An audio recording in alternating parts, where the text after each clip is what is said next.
Yeah. I love my HBCU. And boy, I love it, love it. I love it, love it. I love my HBCU. And man, I hope my team they won one. Yeah. I hope my team they won one. Yeah. Man, I hope my team they won one. I hope my team they won one. Yeah. I tune into the HBCU Sports Lab to see if my team won or lost. If they lost, I'm quiet as a mouse. But if they won, keep tab. I'ma do the dab, yeah. Dr. Cavil, he know what he be talking about. Mike and Charles, they know what they be talking about. They compress the analytic data with this hip hop. If you know them like I know them, they gon' tell you if your team, if they won or lost, and who the ball. So listen to Professor, yes sir, yes sir. This is Dr. Cavil with Inside the HBCU Sports Lab with all the fellas. That's Professor Bishop, Professor Washington, and Professor Drew. We will have Professor Sims Jr. in shortly. BJ Jones, I think he did a little too much in New Orleans. So he said he's on assignment at the last minute there. So I just say we're excited. Charles, things must have worked out in his favor. I'm just saying, welcome to episode 336 of Inside the HBCU Sports Lab radio show and podcast, the show that covering the sporting HBCU dash for all things HBCU sports. From institutions large and small, from the NAIA to the NCAA, we share insights and information on the HBCU sports culture, HBCU athletic aesthetics to facilitate the story of HBCU athletic programs in the business of HBCU sports. I'm your host, Dr. Kenyatta Cavil, along with my co-host, Mike Washington and Charles Bishop. We're filming from our home studio and sending a signal live, KSWH 1230 AM studios with the Texas Radio Hall of Fame. You know him as Ralph Cooper, multi-Hall of Fame in the beautiful home of Texas Southern University from Houston, Texas. As you see, we do have Mr. Joshua Sims, Professor Sims Sr. over here, as he is ready to get it in. We're gonna invite him over here to the SWAC and partake a little bit of our festivity, or what we call championship week. Let's get into the big game. Drew has experienced this from the outside, that is, last year, but they're moving forward, and we'll see if they can find a way to seat at the table, much like Mike's Prairie View Panthers, as they experienced it live and direct next year and decided not to do it this year. But that's a whole nother story. You had one job. You had one job. You had one damn job. With that being said, let me see how the gentlemen doing. We're gonna let Professor Sims in the door earlier. You're a little late to the class, but he slid in just in time. He did have a great late session last night on Twitter with HBCU Nightly, the special edition. A lot of good talk in there. We even had Coach KJ Black come in there. Moose's mom got up and talked a little bit, just said thanks for the most part, but I like that. And I see Professor Sims even have Bojangles in the background. I see you stepped it up a little bit, Josh. Let me go to you first, since you've seen them learned a little bit, and you adding some skills to the table. Let me do you right and say, all right, how you doing this morning? What were your thoughts of what took place yesterday? Hey, Doc. Hey, man. Hey, I appreciate them compliments, man. I'm trying to move this thing a little further forward. You know what I mean? But yeah, last night we had a phenomenal late night session. We normally don't do HBCU Nightly on Saturday night, but obviously with all the festivities this week, Thanksgiving, pre-Thanksgiving, post-Thanksgiving, we wanted to make sure you know how it is. And then obviously all of the games, Turkey Day Classic and all of that stuff. And then obviously the game yesterday was incredible. But as far as how I'm doing, Doc, man, blessed and highly favored, man, cannot complain. As y'all see the bows back there, man, and it's some other things that's going to pop up on the screen. Just glad to be in the building with the Generals again this Sunday, man, and ready to get to it, baby. Let's get to it. Oh, Charles, did you hear that? He said some other things gonna pop on the screen. He's really sitting up there. He's showing out. I see you, Professor. Yeah, technology, but you went to that training session that they had last week before Thanksgiving, didn't you? Show your brother some love. I appreciate that. I did. I was in the front row of the training session, and I'm gonna try to show off my skills this week. I see it. I like it. The young Padawan has picked up new tricks. No doubt about it. Let me go second to clinical professor Drew over there. as again, we let him behind the scenes, sometimes in front of the camera, every once in a while. We bless him because he can come out with some good nuggets. Let me see how he's doing down that way. What's generally on your mind? By the way, great show with the D2 analysis you brought the other day. Great components and breakdown as usual, but that was significant. I'm doing all right, fellas, and it's just a sad day because with the Bayou Classic, D2 football playoffs, it marks the end of football season, and it just leaves a hole right here in your heart because I just think back to July when we were all at the most of us were at the SWAC Media Day and other media days throughout the season, and it's a time of transition. You know, this period is normally called crossover season, but crossover season is almost over. There are only 2 HBCU football games left, fellas. 2. That's it. That's it. It's 2. That's it. Yep. Great point. Great point made. Speaking of basketball season, for some people officially like Mike and the Panthers, it's officially basketball season. I'll go to Mike first. But before we do that, I will say, Joshua, we are going to pull you into these media days. So make sure you stack your days off because you need a couple of them so you can do the SWAC Media Day. It's large and significant. And I actually do the MEAC. So we're going to bring you on over there so you can celebrate the home team and do the MEAC as well. So need that. Make sure you put them days together so we can plug you and put you in some of these media days so we can show off your skills even more on that side of it. So be ready. Yes, sir. With that being said, let me go to Mike. I don't know, you might be going to talk about some of the basketball wins. I mean, the Panthers do have a winning record in basketball, men's side 4-2. Women are not doing bad. What's a D1? So, you know, as what I've heard, you're officially, as I got text yesterday, officially a basketball school. That's right. We've been saying it on the 1876. But hey, it's basketball season for us. And the Panthers are 4-2 with some D1 wins, so they're looking good. But back to Mr. Professor Drew's point, it is sad, but I am still looking forward to a couple of great games. Even though Southern has played one team before, I'm looking forward to a couple of really good games to mark the end. So I want to celebrate those this season with those 2 games. I look forward to Atlanta as well. You got 2 home bases, 2 fan bases, or 3, whatever, whichever 2 happen to end up in Atlanta. Charles is looking at me. But and we know one's already in Atlanta. That's the Eagles. But you have 2 great fan bases, and I really look forward to that as well. I don't want to call it chalks and say bye-bye football season.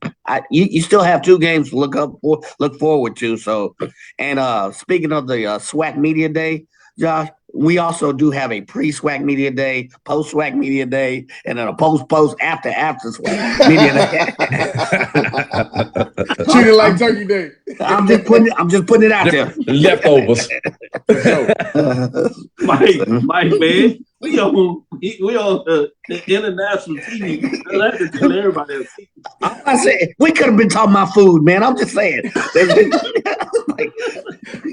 ain't crazy. They ain't crazy. I'm going to save the best for last. The guy that has all the hair on his chest right now. Yeah, his chest is all out there. Things are really looking good. But before I do that, I'm gonna make him pause and wait a little bit to keep that chuckle off his face. Let me shout out all these lab listeners out here: Kara Killam, Chuck Hunt, Theron Waters in the building, Jimmy Wilson, Emma Price, Carol Keelam. Who else we got out here? Brandon King, Mary Allen, G. Boom Holly, Chris Barber, Lonnie Shaw, Carl Moore, Michael Ford, Ricky Burton are all in the building. Appreciate y'all. Lennon Blow is in the building. BJ Jones, even though he's not live, he's at least watching and making sure that we treat him right because and we told him that he maybe had too much fun down in New Orleans, sleeping in faith. Dr. Roderick Bott Holmes is in the building. Barrett Williams, go Jags. Congratulations, Barrett. Who else we got in here? Sure, now we'll shout them out as they come. With that being said, let's go back to Professor Bishop, because we know it's certainly still football season for Charles out there, the pregame show and all the things they do. Now you've learned your opponent. We've sat you on the cusp the last couple of weeks. As you knew you were in the SWAC championship game, you knew you were going to host. Now you have your opponent. It's probably your favorite frenemy. I don't know how you want to say that in this matchup. What's your thoughts? What's your thoughts on how everything went this past week? Well, first of all, I don't know about all this. It's a sad day stuff. I have no clue what AD is talking about. That's because your team's still playing. Because it's still a happy day for some of them. So what I would like though is for all my Texas Southern and Prairie View alums to reach out to your Southern people and let them have your hotel room. So I will say that. That's important because they are texting and they are looking for rooms in Jackson this weekend. So there are a few rooms available. Yeah, looking forward to it. This is going to be a really Can they get the rental car fun weekend. Yeah, the rental car too. Get all that good stuff. So it's going to be a really fun weekend with Jackson State and Southern Part 2. And we'll see what happens this upcoming weekend. It should be fun. Looking forward to it. Yeah, looking back, AD, it seems like media day was just yesterday, but here we are. It is SWAC championship weekend. Oh, payback's gonna be sweet. You do know that, right? I'm just saying, Mike, payback. I got a bunch of Valley folks texting me right now, like, is that him? Is that him?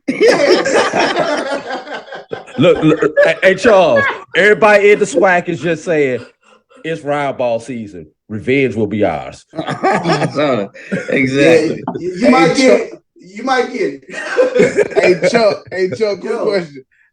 Were you just being the hospitality and tourism manager for the city of Jackson?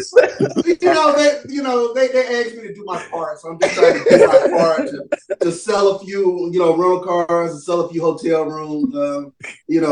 Thank you. I'm sure Ricky Thigpen is happy that I'm out here doing a little. He on a first name basis with it. Yeah, on the behalf of the city of Jackson, Yolanda Moore, all those great people. Jackson, the Convention Bureau. Yeah. Oh, now you name tossing. See, now you name dropping. See, enough. This is a paid endorsement by. Exactly. Shoot, yo, all I know is when next time we go out to eat, the ticket's on you. We'll take on that mantle. I will take on the mantle of being the gracious host this weekend. So. With that said, let me officially give a shout out to Pine Bluff Golden Lions. Good for them to be able to get that conference victory. Interim coach, shout out to him. Shout out to BJ Jones and the rest of the Jaguars for getting it done. But we'll get into those official matchups shortly after this quick break. But before we do that, Joshua Sims, I always like the fact that you get to come in and provide a different perspective. You see all this stuff going on with the SWAC. What is your thought? Do you like this idea of this SWAC championship game to culminate things after a regular season? From the outside looking in, I know it's a little difficult in terms of the MEAC with just 6 teams in regards to that. What are your thoughts on that in terms of how the season stretches out into Thanksgiving and now really a week after that versus closing things when you see a lot of FCS programs close out the week before Thanksgiving? Yeah, talk about Doc. those 2 things. Yeah, Doc. I've always kind of observed this format from a distance. Obviously, being a MEAC guy, I live in MEAC and CIAA territory, so I grew up in this area. So it was always interesting to observe from a distance. Being technically on the other side of this. But this is my first year being in, fully submerged in Black media, being a part of the HBCU media and really being a part of this. And I have to say, man, I actually kind of like it. It gives us enough attention throughout a spread, enough spread attention, man, as this thing continues to go. If I had to give an opinion as far as for how I would like to, and obviously, Doc, you've seen me lay this out on HBCU Nightly. You've seen me lay this out on Twitter and through our forms of media.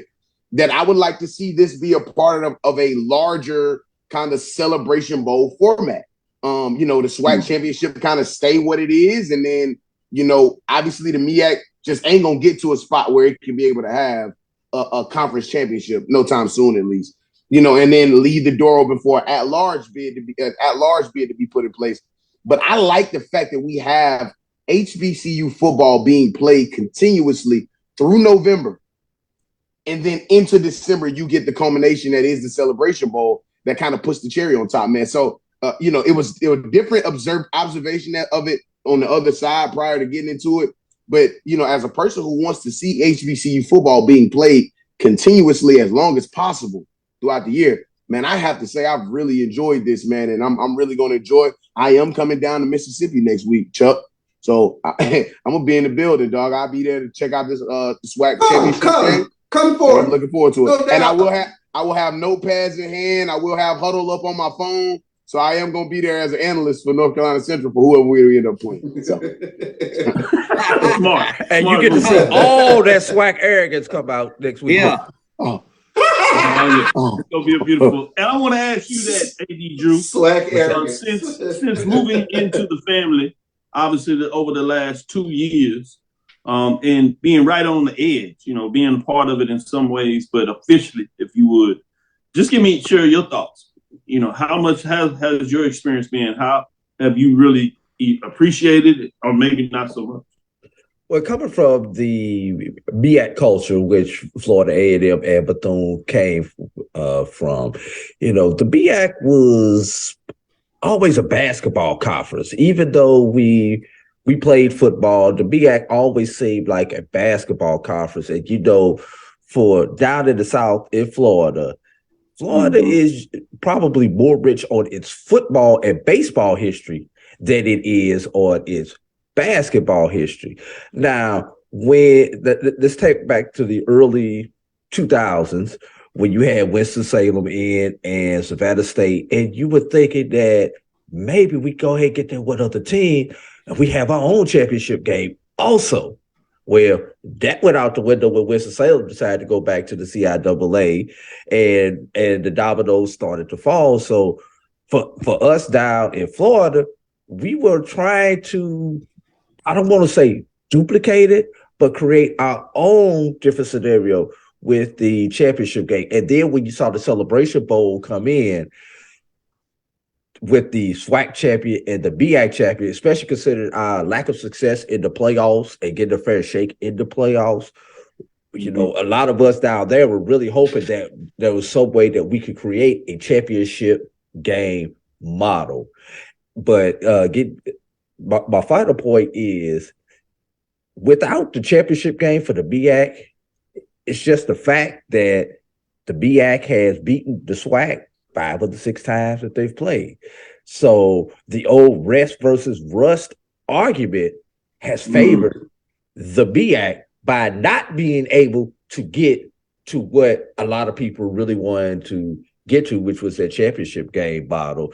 And once again, this year, you'll get the chance to see it, because I believe in damn near every one of those, except for the A&T run, the second and third A&T teams. I believe the SWAC team was probably favored in the Celebration Bowl, but the rest beat the rust 5 out of 6 times. Great point. Great points. Great points. Great breakdown. With that, let's get into our first break. We'll come back on the other side. As we do that, shout out to those in the mix. I see some of this going back and forth, and I see you, Charles, even getting in there. Appreciate you making sure you entertain the folks, giving you some shine in regards to the dialogue going over in the chat. Particular shout out to Benedict. I see he's excited. He thinks this will be good. We'll see how that goes. One thing I will say with Benedict is, no matter how the game turns out, he will be back after fact. He will not run it high. With that being said, let's stick back. We'll be right back after this quick break. We'll get into the breakdown of the games that took place yesterday, including the one on Thursday for Thanksgiving Day. So stick with us. We'll be right back after this break. T. Madden and Associates is a sophisticated and experienced law firm located in your neighborhood. We're turning injury to cash. T. Madden and Associates obtained almost $2 million for my injury. They turned my injury to cash. Now, we can't guarantee how much your injury is worth, but we've recovered millions for our clients. Call T. Madden and Associates at 833-PAID-123. That's 833-PAID-123. Q Time is a classic Atlanta soul food restaurant located in the historic West End. Q Time Soul Food is a family business started by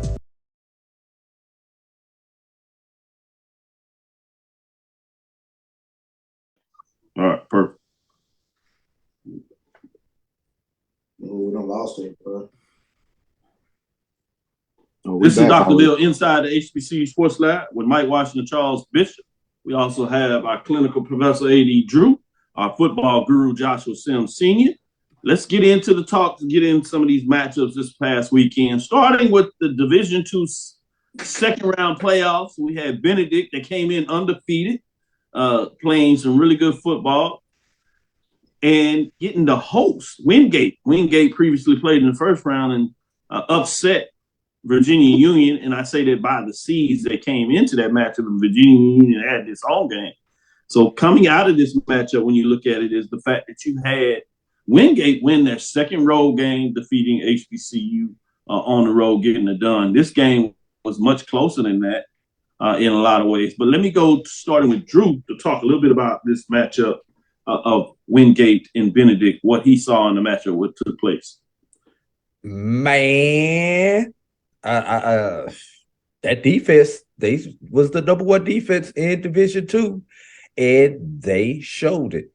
The same formula that they used to beat Virginia Union last week by stuffing the run, forcing Benedict to become one-dimensional. And despite those long receivers that Benedict had, they were not able to get off. And that's basically what happened. They stuffed the three-headed monster of Benedict by stuffing and running game. They collapsed the pocket on Phoenix when he did decide to pass. So you couple that with the turnovers, and it was a sad day for Benedict. Let's put this into perspective, though. The 16 points that Benedict gave up in the first half was more points than they had given up in any game in 8 of their 11 games. Let me rephrase that. They gave up 16 points in the first half. They only gave up more than 16 points in 3 entire games. And they gave up 20 twice and 21. The 6 points that they scored was the fewest points that they scored since week 2 when they defeated Lane 14-0. So just total domination by Wingate. Benedict did still have a chance even into the second half, but was unable to capitalize on opportunities. Wingate defense just stood up and stopped him when the opportunity presented itself. Doc, let me ask a quick question. And the question becomes, because this has been kind of a running theme all season, does it speak to the quarterback play in this particular season that if you can stop the run, it sort of spells doom or failure for that team?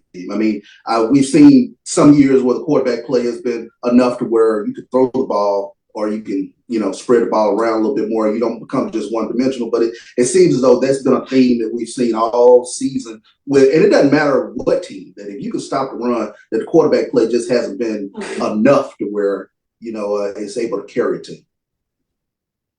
I think that's part of it.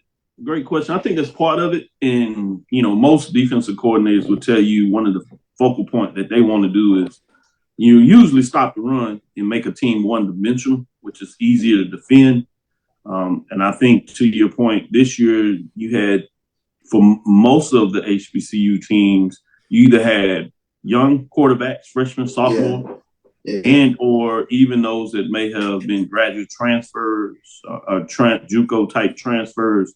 They were still new to the system. So I didn't think that helped a lot.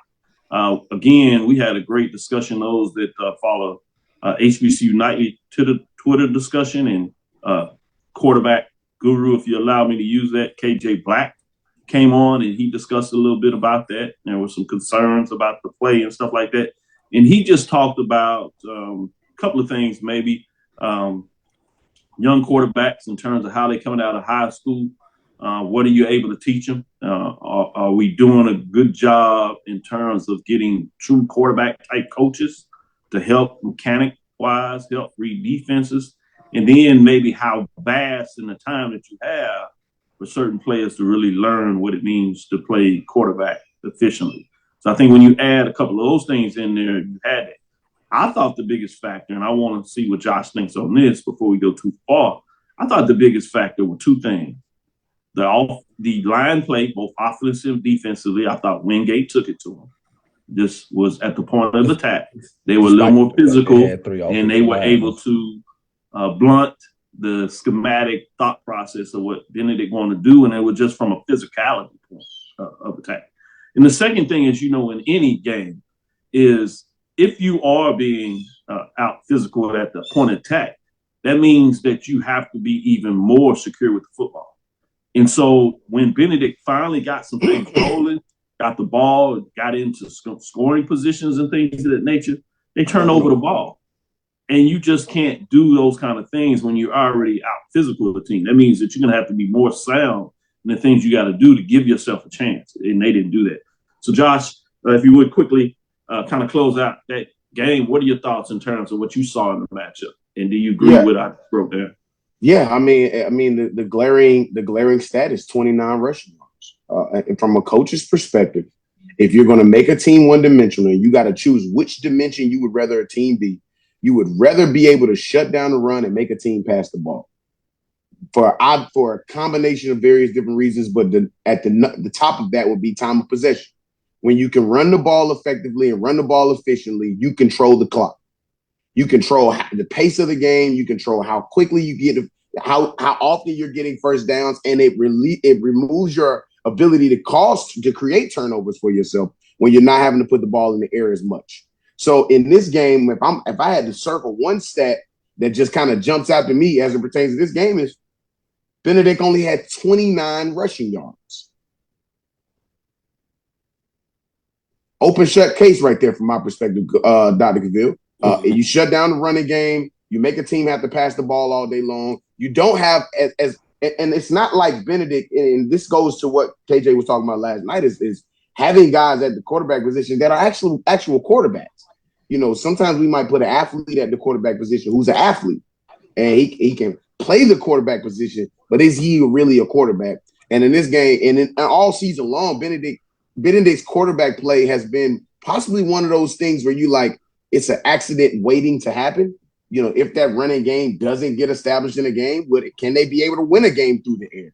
And it showed you yesterday that they didn't have the ability to be able to do that right now. This offseason, we'll get a chance to see if they can develop and work on some small things and see how they come back next season. But as it pertains to yesterday, 29 rushing yards, game over, open shut case. So Wingate Bulldogs defeat Benedict. So Bulldogs improved 11-2, 6-2, and Benedict's fall to 11-1, 8-0. We will announce the Division II champion. I think it's for naught goes without saying, but we will officially announce it on Tuesday and close out the Division II chapter of the season. Obviously, the game was not in Richmond. It was in Columbia, South Carolina. So did want to give that update. Let's move on to the next game that we're talking about, and going back a little bit.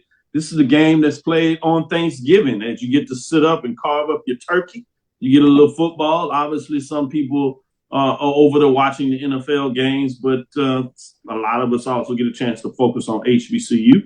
So we thank Alabama State. And this year was a SWAC contest. Arkansas Pine Bluff came in winless, 0-7 in terms of what took place there in a lot of ways. Let me go to you, Mike, a little bit in terms of this Turkey Day Classic, and then we'll AD have you put some comments there since your old rival is Tuskegee in a lot of ways, and that game is going back to that next year in terms of Tuskegee coming back and playing that game. Alabama State Hornets fall as Arkansas Pine Bluff improves to 3-8, 1-7 on the season, and Hornets fall, previously ranked number 4, to 6-5, 4-4. tough way to close out what was pretty much a productive season, 19-14. Mike, what did you see in that matchup? Yeah, I think you saw you basically saw two games. You saw the first quarter where UAPB, had a 13-0 lead, and you thought, all right, it's, UAPB going to pull this one out. And then here comes the third quarter, and all of a sudden, Alabama State answers with 14 unanswered points. And then you have that little last-minute finish with Kevin Britton running in for the score. I think it was like less than a minute left in regulation, but there was a game within a game here. If you look at the numbers, UAPB was 60% on third down conversions, where Alabama State was less than a third. Data point. UAPB only had 333 yards on the ground. Half of that was Kevin Britton, 165 yards by himself. Alabama State had 500 yards rushing. What's the difference? Normally a team that's total yards. And normally a team that puts that much yardage or puts that much offense on the field, you got to give them advantage. One mistake, 4 turnovers, kind of negates all of that offense. I think the other thing is that even though they were able to pull out the ground with a consistent pounding and run game, I think UAPB their pass attempts were 4 yards per pass attempt, whereas Alabama State, theirs were 10 yards per pass attempt. So they kept their passes short, sweet, and basically stayed on the ground and kept pounding the ball and were eventually successful. They were able to get enough third down conversions to pull out the game at the end, particularly on that last drive. So, kudos to the Lions. Hard-fought game. I will just put a nugget in there. I'm kind of like AD. I kind of missed that old I-80 65 battle between Tuskegee and Alabama State. I went to that battle so many years, but I'll tip my hat to both teams. This was a great game, and the Lions pulled it out with less than a minute left. Yeah, it certainly was entertaining in terms of watching it as it was competitive throughout. I agree with you. Those turnovers were killers, and that will be the theme of most of these games today in terms of what happened as we get in the Bayou Classic. But before we go there and let Charles and Josh kind of close us out on the Bayou Classic, AD Drew, what were your thoughts in terms of this matchup on Turkey Day, Thanksgiving? Kind of like what Mike said, 4 turnovers. Statistically, when you look at the matchup, Alabama State dominated the game statistically. Yep. But Alabama State was not able to capitalize. There were 2 times distinctly that I remember in the first half where it was 4th down. Alabama State was too far for a field goal and too close to punt. They did not convert on those situations. You throw in a missed field goal in the second half by both teams that could have shifted the momentum of the game either way, that neither one of these teams were able to capitalize on. But if you leave a team that should not hang around, you let them hang around, 9 times out of 10, they're going to find a way to beat you. Here's an interesting tidbit I want to throw out to you guys. I checked the history of the Turkey Day Classic. The only SIAC foe to ever beat Alabama State in the Turkey Day Classic is Tuskegee. No other SIAC team has beaten. And against SWAC opponents, Alabama State is 1-3 against SWAC opponents in the Turkey Day Classic. They're 1-1 against Valley. They lost. Prairie View has beaten them, and UAPB just beat them. Now, here's the interesting thing: no other opponent has beaten Alabama State. No independent opponent and no other SIAC opponent has ever beaten Alabama State in the Turkey Day Classic. So just wanted to throw that out there for you guys to marinate on as you eat your leftovers here on. One other data point that I don't know if it was a day, if it was too much turkey, but you talked about statistically Alabama State controlling this game. 7 for 160 yards. in penalties. Think about it. Normally it's 7 for 80, 7 for 90. That means they had some critical. If you do the those are 10s and 15 yarders. Exactly. So they gave up damn near 200 yards. PIs and stuff like that. Yes. Blocks in the backs. So combine that with the 4 turnovers. They left the door open for the Golden Lions. Say, man, I'm laughing over here because this chatter in the suite is going on. Barry said he already has his plane ticket to Atlanta. Jazzy Faye said, "Oh, you coming to cheer us?" Before you go off on that, because we got a chance. We're gonna close out the show with the last 2 segments of the SWAC championship game, and we are to have some fun. But let's close out this first half of the season before we get into break. In regards to the Bayou Classic, what did you see and what were your thoughts on that? Another turnover that will keep. Yeah, I mean, this has been kind of the story of the year for Grambling football. I mean, wildly inconsistent. I mean, credit Cedric Thornton. He had that defense ready to go, and they held Southern down in this early part of the game. I think I saw a stat where Southern had run more plays than they had total yards. But again, it was untimely turnovers and untimely penalties. Although they only had 6 penalties, it seemed as though they were momentum killing penalties when they were kind of driving the ball a little bit. But those turnovers led directly to Southern scores, and credit Southern. They took advantage of those turnovers, turned them into points, and once their offense seemingly got into a little better rhythm, and that rhythm was Rashawn McCray with his running ability. They seem to be, settled down and play a better brand of football. But, it was a rivalry game. You throw things out and, all things being equal, for a second or two, it looked like Grambling was going to be able to shock the world. But, again, untimely penalties and untimely turnovers. I think the other thing is Grambling there was a point they didn't know what they wanted to do on offense. They started out with somewhat of a balanced attack. Then they went to pass, and then they had some success running the ball. Then they stopped runing the ball. So I think Maurice Washington got hurt. Maurice Washington got hurt. That was huge. That was huge. Yeah. I said he had to get a bill in order for Grambling to have a chance. Get out there, and that's the thing that you have with Maurice Washington. He'll give you some late time plays, but his girth is not there for whatever reason. And the play that he got hurt on was a play that he seemed like he was about to take it off and just a shooting tackle that really hurt his ankle. Joshua, let me go to you when you talk about this matchup here. What did you see in the game? Last night again, I talked about the fact that you had the quarterback that just like on what looked like 2 pass plays, just decided, to give Southern the ball. I mean, literally the ball slipped out of his hand twice. Yeah. And they scored on both of those big turnovers. And they were both where they were moving the ball pretty successfully. That's not a lot of coaching. That's just a player not ready for the prime time. Yeah. I mean, Doc, I'm square on with you. This is a game that I don't think I would say Southern didn't necessarily win this game. Grambling lost this game. Yep. I'm looking at the quarterback position in Southern, and I've been talking to my brother BJ Jones all week. Listen, man. There's one thing to be stubborn, and then there's another thing to just be plain silly. And what I'm seeing from Bashawn McCray at Southern right now, it ain't enough to beat nobody. Every team you going to play against going to have to beat themselves. Grambling ended up beating themselves in that game last night. 2 pick sixes. Yeah. Multiple guys dropping passes.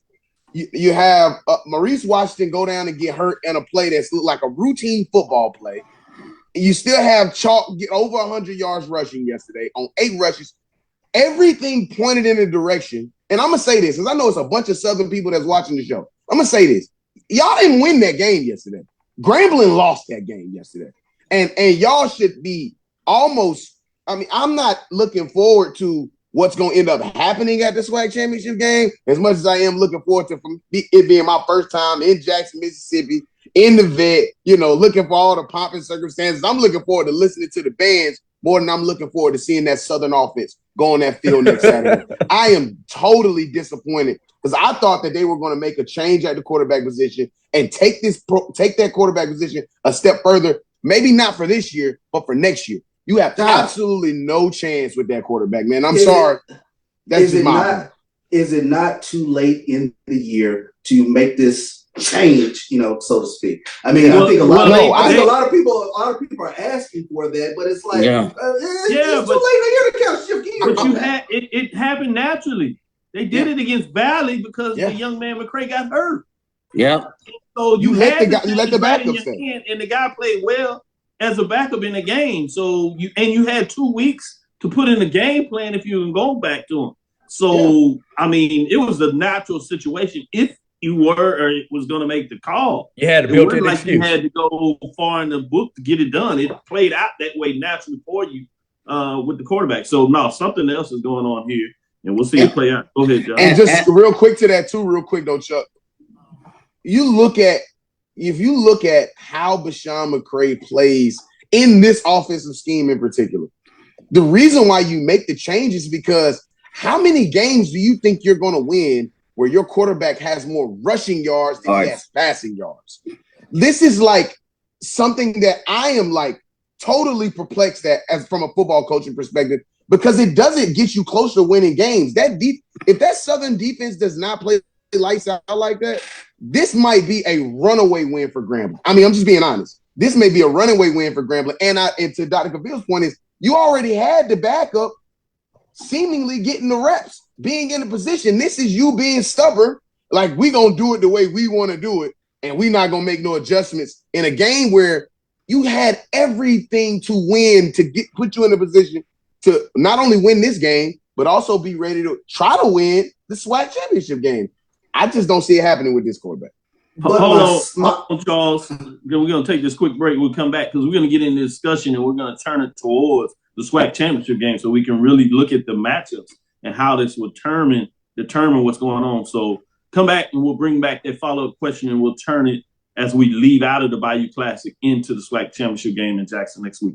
Stick with us for this next break. We'll get into it as we get into what seems to be the playoff. Obviously, if you listen to Larry Scott, coach of Howard University, he talks about that the MEAC plays in a 5-week, if you would, playoff to get into it. So the Eagles came out of that, getting their bid to the Celebration Bowl, and now you got the semifinals, if you would, on the SWAC side with the championship game to see who's going to be their opponent in Atlanta for the Celebration Bowl. Stick with us. We'll be right back after this break. Are you hungry for authentic Caribbean food like jerk chicken, oxtail, red snapper, shrimp, tofu, and rasta pasta? Well, find your way over to Mango's Caribbean Restaurant, 180 Auburn Avenue, right next to Royal Peacock in downtown Atlanta. Them belly full, but we hungry. Mango's Caribbean Restaurant, open daily from 11 a.m. to 10 p.m. And on Friday and Saturday, we're open till 4 a.m. Come to Mango's and put some spice in your life. So we've got a good thing going. Mango's Caribbean Restaurant, 180 Auburn Avenue, right next to Royal Peacock in downtown Atlanta. For more info or directions, call 404-698-3992 or log on to mangoscaribbeanrestaurant.com. For instant coupons, text MANGOS to 313131. Tell your mama hungry, papa hungry, brother hungry. Mango's Caribbean Restaurant, authentic Caribbean cuisines. From novice to aficionado, find yourself here. High quality cigars plus personal customer service. Slow Burn is Waco's only mobile cigar lounge, featuring a meticulous, curated collection of premium cigars. Visit our website, www.slowburnwaco.com. That's www.slowburnwaco.com. Press the analytic data with your hip hop. If you know them like I know them, they gon' tell you if your team, if they wanna loud, and who the ball. So listen to Professor, yes sir, and pay attention, cause he gon' teach a lesson. This is Dr. Cavil. We're inside the HBCU Sports Lab with Mike Washington, Charles Bishop, Joshua Sims, and A.D. Drew. As we come back in there, I was teasing out a little bit about what essentially is a playoff format. Obviously, you have the 5-week playoff format for the MEAC. And then you have this semifinal, which is what we're talking about now, the SWAC football championship game. This week, in terms of the rankings, it's number 6 versus number one. Southern comes in with a record of 7-4 and 5-3 after winning the Western Division. And Jackson State, number one, comes in at 12-0, 8-0 in the conference, number one in the ranking, hosting the game at Jackson. AD Drew, I know you had a stat that you wanted to talk about as we kind of close out on the Bayou Classic. And Charles, I'll let you chime in and kind of set up the tempo in terms of what you wanted to follow up and ask to get into more dialogue about how we move forward. But AD Drew, what was your stat that you wanted to discuss? We know that this was the 49th Bayou Classic. Southern is 25-24 in those 49 games for 51%. Did you know that Eric Dooley has participated in 23 of the 49 Bayou Classics? Wow. As a player, assistant coach, and now a head coach. He is 14-9 in those 23 appearances, winning 61% of the time that he's appeared in the Bayou Classic. So as Coach E-Rob says, he is SWAC. Eric Dooley can say he is Bayou. No doubt. 61% of the time. Now, that's pretty sweet when you talk about you played in it as a player, assistant, and as a head coach. On both sides. On both sides of it as well. Yep, sure right. That's pretty good. Charles, what did you want to get in as we dig in a little more? In Jackson State, I know those Southern folks getting nervous when I put out 12-0 on that, but I'm just saying. Going back to the point, and what we were talking about with the Bayou Classic. I mean, if I'm a Southern fan and everybody, and I hear the angst in regards to quarterback play, but you still can make the argument that even though whatever you think about the quarterback play, it still has netted me 7 wins and it's gotten me 2 SWAC championships. So that was the kind of the addendum that I was making to, all the angst in regards to, the quarterback play yesterday and maybe some games in there. But we've seen McCray have some very good games, especially, leading up to, maybe I might have been down the past couple of weeks or whatever the case might be, but, he's still a threat back there. Yep. Yeah, against who? Yeah. Against who? When they had 2 of the biggest teams, they had the victory. Had to get victories against Jackson State and FAMU. I would say that his play was not one that you thought was conducive of winning those type of games. We see what he did against Grambling, Prairie View, Texas Southern, where he lost and got shut out. But those are the teams that you were fighting in terms of your divisional alignment to get in the championship game. You get in based on a head-to-head matchup with Prairie View, which Prairie View fans will tell you what their concern was from an offensive perspective. So it's not like you beat a Prairie View team that people were excited about in terms of what they could take to another team offensively consistently. So I'm not sure what that looks like when you talk about 7 wins. And 2 of those wins are against non-Division I FCS teams. So you're talking about 5 actual FCS Division I wins. So when you look a little deep in the numbers, I'm not sure if there's much to be excited about as you may try to give some credence to Southern University. I think that's my point, Doc. Yeah, I'm trying to be nice to the Southern fans. And I would almost be willing to say, Chuck, that the 5 FCS wins that they have, maybe the defense won those games. We talk a lot about defense winning championships. Yeah. Don't get me wrong. Bashawn McCray is a great athlete. I just don't think that he's a great quarterback. And I just don't think that he's the quarterback that can help you win games like this. I saw against a Grambling team yesterday that really, honestly, I felt like Grambling had that game. They gave that game away by mistakes that were forced by that Southern defense, which we all talked about in the preseason about Southern's defense really being the catalyst to that team. And we talked about how good that Southern defense was going to be. And I almost kind of want to give Southern's defense a little bit more credence. But I just do not think, and I'm not necessarily sure, that Bashawn McCray is the answer for Southern trying to get somewhat of a just pedestrian offense going. You know, I'm not a big fan of having my quarterback have more rushing yards than he has passing yards.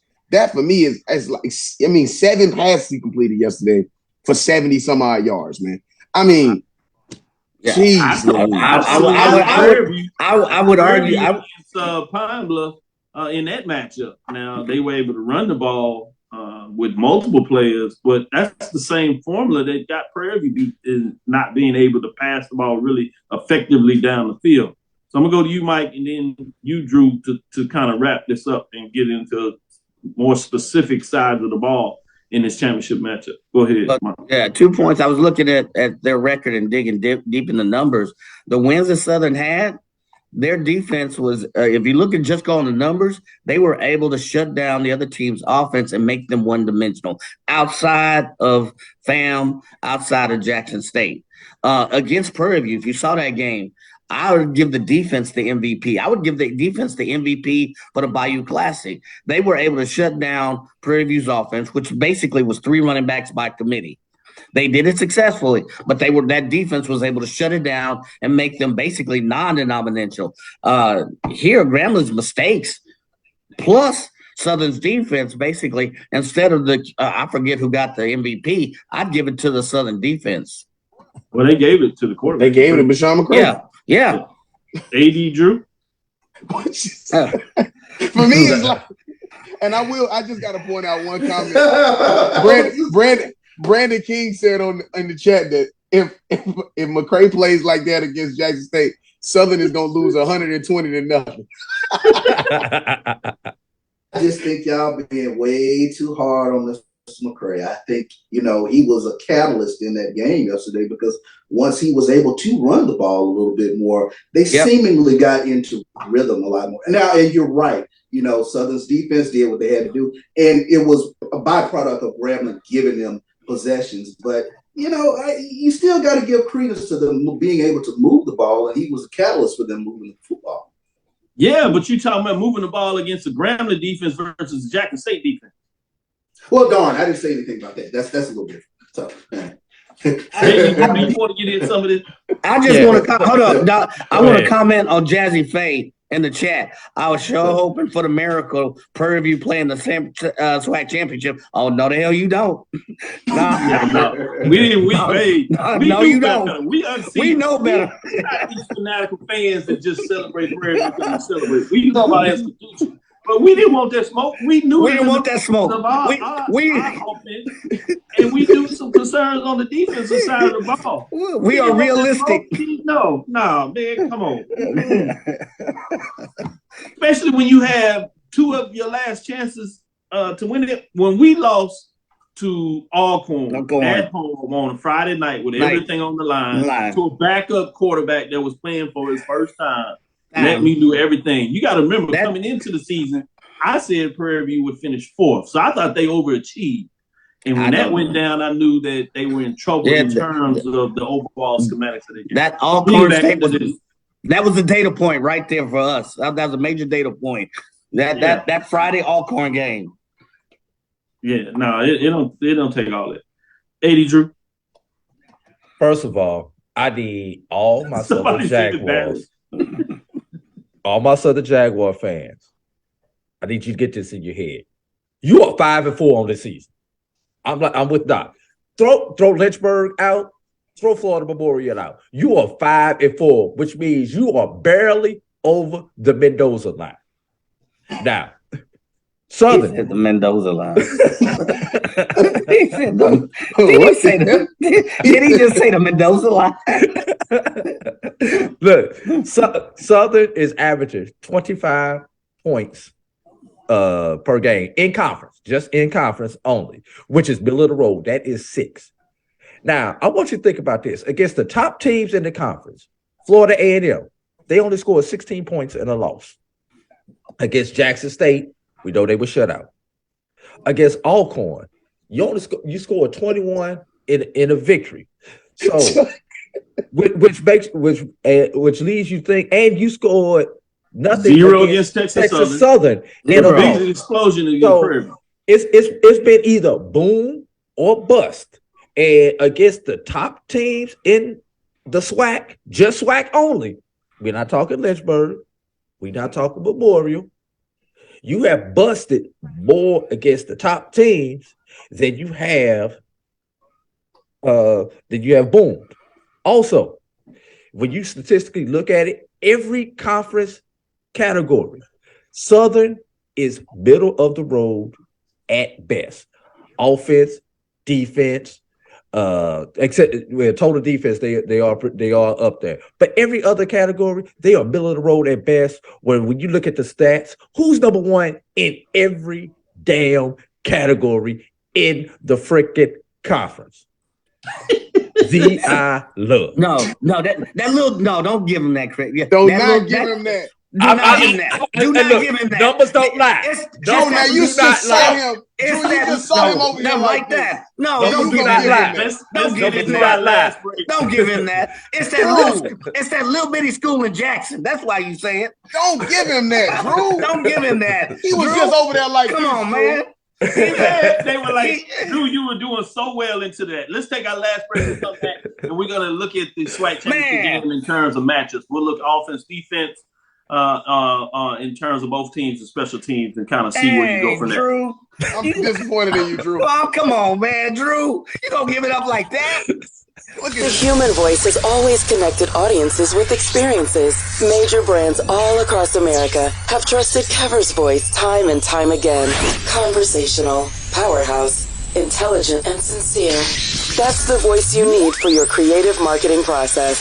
KeaversVoice.com. Kever's Voice, Kever's Voice, KeversVoice.com. Always on, all the time.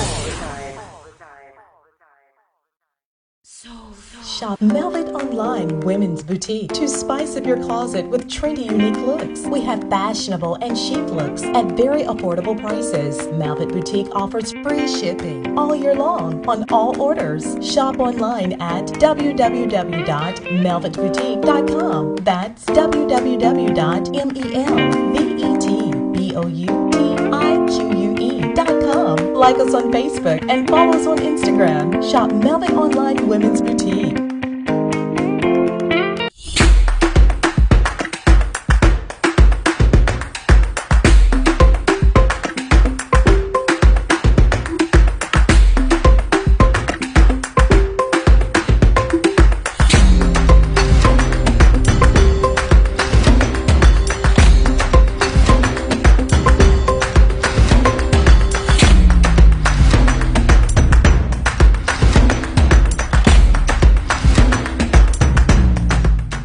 It's never too early. The analytic data with your hip hop. If you know them like I know them, they gon' tell you if your team, if they wanna lose, and who the ball. So listen to Professor, yes sir, and pay attention. Why don't you silence Drew's mic now? Like, man. This is Dr. Bill's inside the HBCU Sports Lab. These guys are having fun doing these breaks. AD Drew done got himself in trouble doing a little too much. He was rolling with all the stats in the way. I'm turning my paperwork for a W. Turn off his mic. I can't take this peer pressure in this class. With that being said, let me go to you first, Joshua. In terms of looking at Jackson State offense against the Southern defense, I think this is probably the most exciting part of the game, because you do have a formidable Southern defense that shows you that they can make some stops. And not only that, that they can turn the ball over to get it back to their offensive side of the ball, where you may have some concerns with, but just particularly looking at Southern's defense against Jackson State offense. What are some of the things that you want people to look at in terms of this matchup? Yeah, I mean, this game is going to be won in two parts of the field. For me, as an offensive guy, I split the field into two parts. Obviously, what we can do inside the box and then what we can do on the outsides. Shador Sanders has shown an incredible propensity to be able to take what the defense gives him. If you play press, he's going to try to beat you somewhere else. If you play off, he's going to try to beat you underneath. You know, not even try. I take that word back. It's not try. He's going to beat you at whatever you give him. He's not a quarterback that wants to try to force the ball into certain situations. I've seen some spots where he's tried to put the ball in spots that, you know, he needs a little bit more development on as far as dropping it in the bucket in certain places. But for the most part, this is going to come down to what is Southern willing to give up to Shador? Where are they willing to be beat? And if that is, hey, I want you to try to dink and dunk me all day long, and then once we get inside the 20, we're going to let Savion Wilkerson run the ball into the end zone. It's just hard to be able to say, without the guys and without a formidable offense, or without just something possibly, making something happen on that defensive side of the ball, which Southern showed yesterday. Their defense has the ability to make something happen. Now, you make a mistake, and Southern will take advantage of that. It's just when you're dealing with a kid like a Shador Sanders, who makes very little mistakes, you have to throw things at him that he's not going to be used to seeing. And the unfortunate part about that is that they've already played Southern this year, and they know what Southern looks like. And Southern played yesterday. So you get another layer of film to be able to say, what will they throw at us? Now, what I was very impressed with, last point yesterday, was Southern's ability in down and distance and situational football to bring pressure. Whenever you can bring pressure and bring the pressure that I saw, 4th and 2, they brought the entire house and manned up, and went cover 0 in that situation. That's some stuff that, regardless to who the quarterback is, it will make you be shaky. It will make a quarterback's coach, a coordinator, have to go back and rethink. And by the time you got a chance to go rethink, the ball is on the other side of the field. The other team has the ball by now. So those are situations and down and distance situations and calls that you can make if you're Southern, to be able to throw Shador off his rocker. But on 1st and 2nd down is where we're going to see this game be won. If you get the 3rd down, then you open up your playbook and you can kind of throw some mixed blitzes in there. But it's going to be one on 1st and 2nd down. It's going to be one. Obviously, we always talk about the trench play, but I think it's going to be a big thing is what is Southern willing to give Shador? What is Southern willing to give that offense? And then, are they willing to be beaten by whatever they give them as well? So it's going to be interesting, man. It's going to make for a great matchup offensively versus defensively. Man, Joshua just gave a masterclass. Going to you, Mike. Chime in, still that same matchup. What are your thoughts in terms of what that looks like? Oh, yeah, you're looking at the Southern defense. I think you saw yesterday that, and I won't even belabor that point, that there was just certain downs where the defense, they brought the house in. And there were 3 or 4 players, Jalen Campbell, Taj Brown, was it Kevin, Kelby Givens, Dumas. You wonder if they're able to bring pressure, which in certain games, they've been able to bring the pressure. How is that going to force Shador to act? Are they going to bring enough pressure that Shador is going to have to adjust? Are they going to move the pocket? Do they force him to move the pocket? What does that offensive line for Jackson State allow if they bring the house like they did, particularly from those 4 players? Will the offensive line hold them at bay? What kind of coverage will Southern have? Can they go one-on-one with those great receivers for Jackson State? So I think it all hinges on what kind of pressure those 4 individuals, plus but Jalen Campbell, I'd say Taj Brown, Dumas, of course, the Prairie View transfer, what kind of pressure are they going to be? Because the next decision point, the data point is going to be basically a chess piece. All right, you're bringing pressure up the middle. We either hold it at bay or you force us to move the pocket, which Shador has been successful in both. So let me ask it this way, Drew, to you in terms of what would you like to see Jackson State offense coordinator do more of against Southern's defense to try to have some success? Go ahead, Charles. What are your thoughts on that? Sorry about that. Go ahead, AD. Yeah, go ahead. What would I like to see? So Jackson State's offensive coordinator do against Southern? Was that the question again? Yes, against Southern defense. Same framework, but particularly focusing on what Jackson State and what you've seen them do pretty well. What would you, in your mind, game plan, and you want the fans to look at, what would you suggest you see more of in this matchup, maybe than the first time, or just? Look, if I'm Jackson State, keep it simple. Don't go out and try to do too much. Yeah, you've got those big play receivers out there on the edge, but Jackson State is best when they wear you down with the run game, with the short pass game. They get you to cheat up. Now, once I get you to cheat up, try to put 7-8 men in the box. Now I beat you up top with those 4 and 5 star receivers that I have on the outside. Now I beat you over the middle with their top tight end and their slot receiver. That's if I'm Jackson State. That's what I am. That's what I'm trying to do.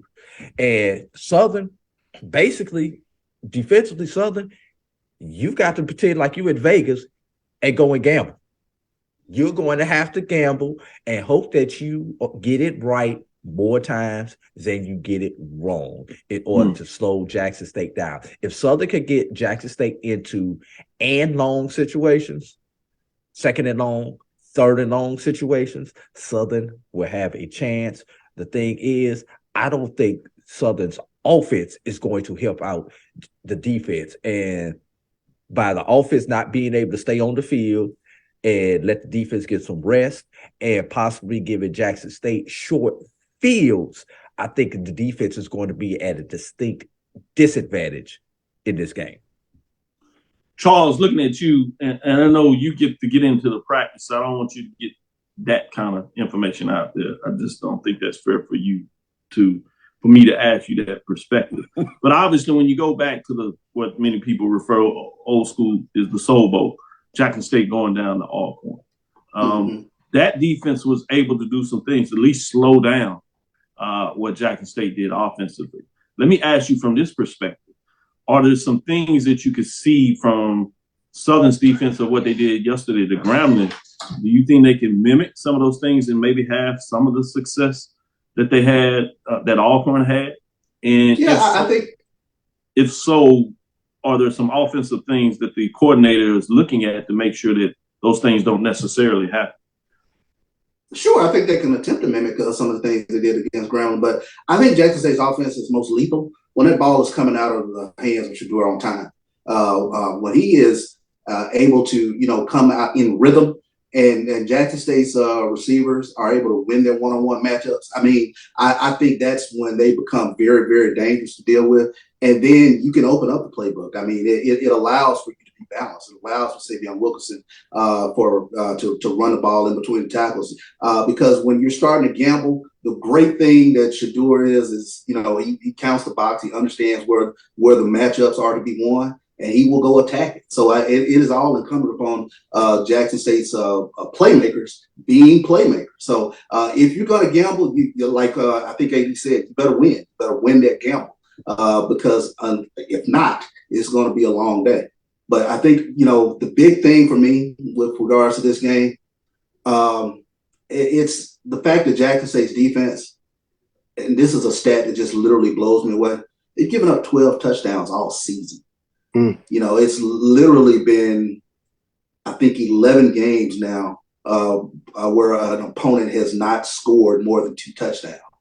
And that is where this game really comes down to is again, the formula does not change. And now you have a Dennis Thurman who has seen you once this year and has had an opportunity to sort of game plan against you. I don't think a whole lot of things are going to change up that much from X number of weeks ago to now. But you've given him even more of an extra spade in the deck, if you will, to plan for it.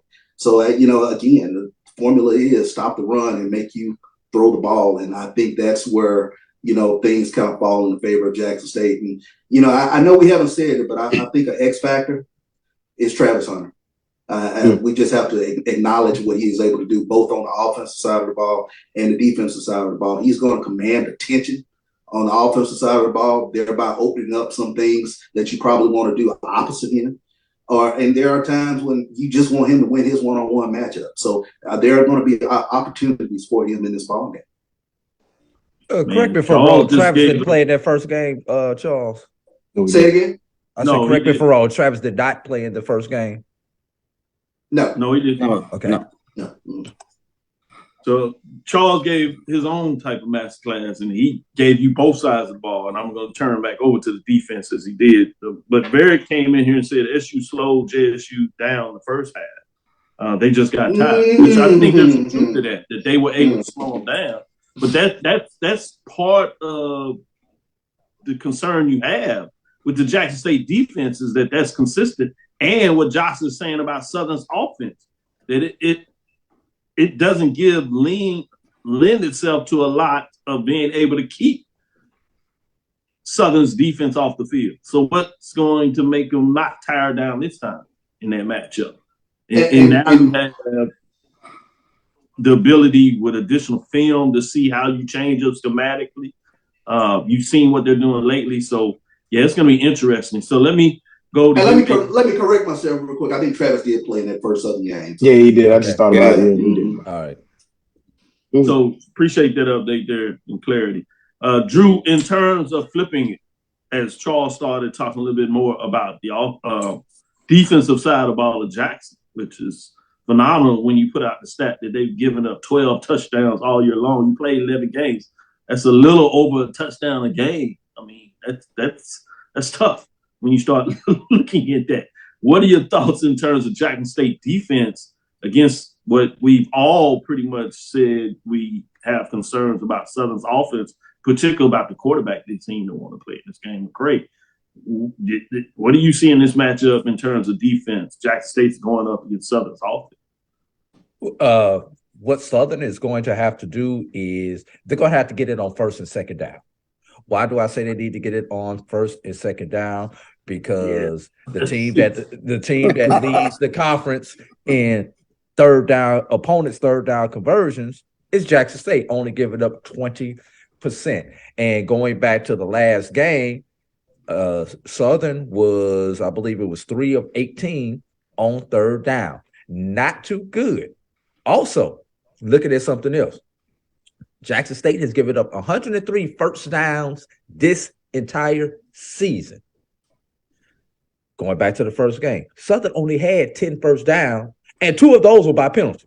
So they actually only earned 8 first downs in the entire game. They're going to have to get it and take some chances on first and second down in order to keep out, because we know Jackson State loves coming. Jackson State likes to make you one-dimensional. Southern's going to have to pass when Jackson State's expected to run, and they're going to have to run when Jackson State is expecting to pass to keep Jackson State off balance enough. And hopefully we get some big plays in there on first and second down, because third down is the money down for Jackson State. Go ahead, Mike. Your thoughts in terms of the other side of the ball. So when we look at offense, I do agree with him. I do agree with Dr. Drew. You should have silenced his mic anyway. But anyway, I thought I redeemed myself, man. You did. I do agree that the Southern defense is going to have to get some early stops. However, the question is, they're gonna have to pick their poison. You know, do you pile it up to stop the run? Or do you go? No, I'm talking about Southern's offense. How is Southern's offense? Southern's offense. Okay, I'm sorry, I misunderstood. So when you look at, where are the home run hitters with Southern's offense? The receiver core is pretty nice. I'll wait for it. The receiving core, they're in the top 15. But I think with Southern's offense, you're gonna have to get those receivers started. I mean, early, and you're gonna have to decide what is your scheme. You know, are you gonna pass to set up the run? Are you gonna hit quick hit outers, then try to hit up the middle? That defensive front for Jackson State is formidable. It's tough. How are you going to attack? You're gonna have to deal with the devil at some point. Now you're gonna have to decide how you're gonna deal with the devil. Are you gonna get rid of that ball quickly? That's what exactly. That's why I say quick hitters to the outside, and maybe you can have some set and spread the Jackson State defense out. If you have any kind of hope whatsoever, maybe spread them out a little bit. So, the running back Lagon, he's a nice playmaker for Southern. They got some things that make me pause. I have to say that about Southern. While I recognize how formidable Jackson State's defense is, you know, I guess at the end of the day, you just throw everything out the window when it's Jackson State and Southern. And as Varick makes a great point, Varick makes an awesome point. You know, Southern beats Jackson State in championship game. So, you know, if I'm a Southern fan, I want to get to Jackson for this weekend because history is on their side in that regards. I think. Let me go. Never mind. I think. Hold up. Did you just say that, Chuck? Did you just say that with a straight face? Did you just say that with a straight face? Yeah, he tried to sell some tickets. That's all, man. That's that Business Convention Bureau coming out in him. Is that the Convention Bureau byline? Yeah. Please come spend your money in Mississippi. And I've seen that commercial where they don't put any African Americans in the picture talking about coming to Mississippi. That's not. I heard that Thaddeus Reed said in the chat line. That's not Pete Richardson coming out that locker room. Yeah, that is true. Joshua, close us out on this in terms of this.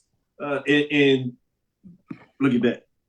Let's talk about this, right? Here's where Southern, their offense, can win the game. Drew got it started by talking about the efficiency that's going to happen on first and second down. But here's where the efficiency on first and second down is going to lend them an opportunity.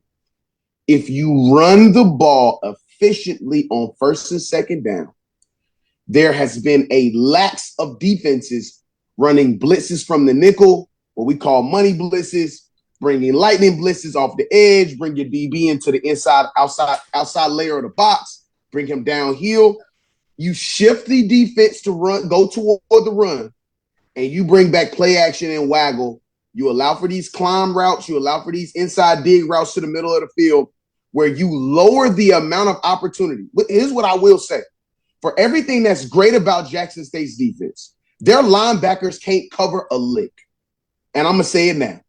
And I'm going to say it proudly on this show. I watch a lot of football. I've watched this game my entire life, played this game my entire life. Where Jackson State's linebackers are very dangerous is if you let them read and react inside of that box to go tee off on your running back, they are going to kill you all game long. That defensive line does a great job of staying and keeping great gap responsibility. Super shout out to Coach Thurman for teaching gap responsibility and how those backers need to sit inside those gaps. But if you put those backers in a position where they now have to do a third thing, not only read and react, but they've got to also be able to cover inside of that space. Chuck, maybe you can correct me if I'm wrong, but has those linebackers really been able to accumulate a lot of interceptions this year? I haven't seen the linebackers accumulate a lot of interceptions. That is actually what I was getting at. By if you spread them out, you ask more people to cover more ground, to do more things. That's the only chance you got. I don't even know. That's the only chance you got. You let the run set your base. You run the ball on first and second down, bring play action and waggle back across from where you're shifting the defense to go, and you make the ball go to these climb routes, these inside dig routes, these short intermediate drag routes, things of that sort. That is where you have an opportunity. It is not in trying to take the top off the ball and you say you got great receivers and you want to throw the ball down the field and go deep ball routes and deep post route. You are going to kill your offense and the progression of that offense if you try to beat them down the field, trying to flex your muscle like, oh, we Southern, we win championship games like Chuck said against Jackson State. No, you have to be very methodical and strategic. Let the run game be what you do. But Sean McCray obviously has shown that he can run the ball. Let him run the ball. Let him get out into space and throw the ball. It's nothing wrong with taking a flat route, throwing the ball into the flat, and let your back try to get up the field. There's nothing wrong with that. You don't have to try to beat a team.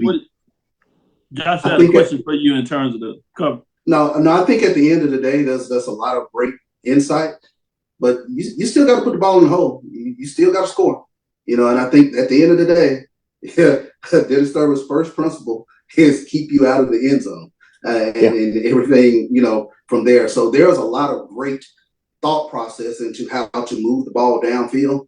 But any good golfer knows that, at some point you got to put the ball in the hole. And I say that Jackson State is the best at. They are the best at keeping you out of the end zone.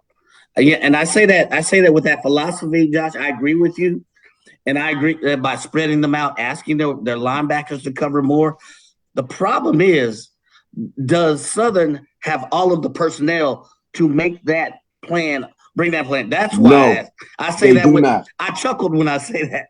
No, they do not. I mean, Bashawn McCray is Bashawn McCray. I think you have to put this kid in the best position possible. If he's a runner, let him be a runner, put him out in space and let him make decisions inside of space. You cannot try to put this kid into the pocket and force him to try to throw the ball against that defense. That is going to be close to impossible. And you cannot run simple dives and ISOs thinking you're going to run inside of the most gap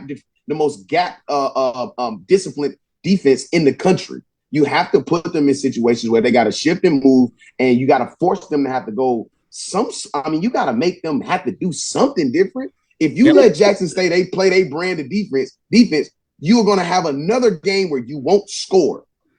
It's just what it is, man. And for me, Bashawn McCray is not a pocket passing quarterback. That running offense is not a running offense that is going to win with dives and ISOs and inside leads. And you got to do something, man. Run zone and pull the waggle off of the zone. Do something, man. Put this kid in space and let him throw the ball off the run. Something like that. Well, we gave you a little extra as we broke down the SWAC championship game, and you see a lot of good information out here. I want to say thanks for listening to Inside the HBCU Sports Lab. Make sure you share our podcast with your friends and colleagues. I am Dr. Kenyatta Cavil, the Dean of HBCU Sports, coming from inside the lab in the College of HBCU Sports with Mike Watson and Charles Bishop, with A.D. Drew and Joshua Sims Sr. As we check it out. We'll give you more insight and try to find different ways to break this down over the week. It'll get fascinating, and at some point, the game will be played. So we'll get all the talking heads to make sure you get all that information, which will be Tuesday and Thursday, 6 o'clock. Dr. Bill's Inside the HBCU Sports Lab. We look forward to next week as we discuss the latest news in the lab. Follow me, Dr. Kenyatta Cavil. That's DrKenyattacavil. That's Twitter, Facebook, and Instagram. That's DrKenyattacavil. I love when folks talk about history of championship games and how that is supposed to affect the game. And I guess there could be some mental challenges of what that looks like. But when you have a whole new different coaching staff and players that haven't lived it, I think that changes a lot. And then people will be quick to talk about South Carolina State and what they did to Jackson State. The question is your defense having the ability to play that same style of defense of South Carolina State? So there's a difference between saying somebody just has to do that. Do they even play that style of defense, which is when you really get into the schematics of what we were talking and trying to share people with information of how to break down the game about the X's and O's inside that. We'll bring it back. We'll see if we can get BJ Jones in here later this week, back with Joshua Sims Sr. in terms of Thursdays to give you some insight and just schematics about the game of where you can start looking at some X's and O's. Obviously, we have Mike and Charles that do an excellent job of taking you inside the data points, inside the numbers, as we like to talk about, inside the lab where we really put the work on. So you get a chance to really look at some specific parts of the game where you can focus and enjoy all the atmosphere. Because without being said, there is one thing that we can say about the SWAC championship game, particularly when it happens to feature Jackson State and Southern. You have two formidable fan bases that will show up, be loud, and support their team regardless, which is a beautiful thing. A.D. Drew, I'm sure you'll break it down tonight with Brian. I know he's on the way back home, so maybe some questions or whether when the show will start or if you get it in. But check that out and keep up with them, because if they're able to get it in, they're certainly going to give you some more nuggets to check out. And then obviously O&G Strike Zone as they continue to do their stuff and give you insights on FAMU on Wednesdays. The pregame show, you know, they're going to take you all inside the number and not only break down different type of matchups, but they're also going to give you some of the culture that you just can't get anywhere else. So make you sure you keep up with that. And then we have Carlos Brown, where, you know, he's certainly going to take you inside the Southern framework and state of mind about what they want to get done in terms of that matchup. And you know anything about Carlos Brown, he doesn't cut back in terms of his feelings of what needs to take place and what he wants to see get done and be better about his program. He's not just going to be a fan, nor do you get that from the pregame show. So that'll do it. And then obviously BJ Jones, as they'll be on HBCU Top 5 Tuesday. Joshua Sims will bring you some good stuff with HBCU Nightly on Wednesday. Back to our normal schedule as we get those things out. So make sure you check out all the shows, download my JVN, my BCSN. As you see, your support helps us to do the things that we did yesterday when you had our production team showing you a platform of the Division II playoffs. So we'll be able to continue to bring you games. I do want to give a shout out to HBCU Game Day as they're putting a tournament over there. I'm going to check that out. It went really well yesterday, and they closed it out today over there in Lincoln, Pennsylvania, we need to make sure we're doing more of those things to provide outsourcing the platform for our HBCU programs beyond of what you get anywhere else. That'll do it for us inside the HBCU Sports Lab on Twitter, Facebook, and YouTube. Down, like, subscribe. Dream big, continue to move forward. Charles? Of course. Mike? Lecture. AD, Drew, and Joshua? Dismiss. Dismiss. Well, holla. Good job.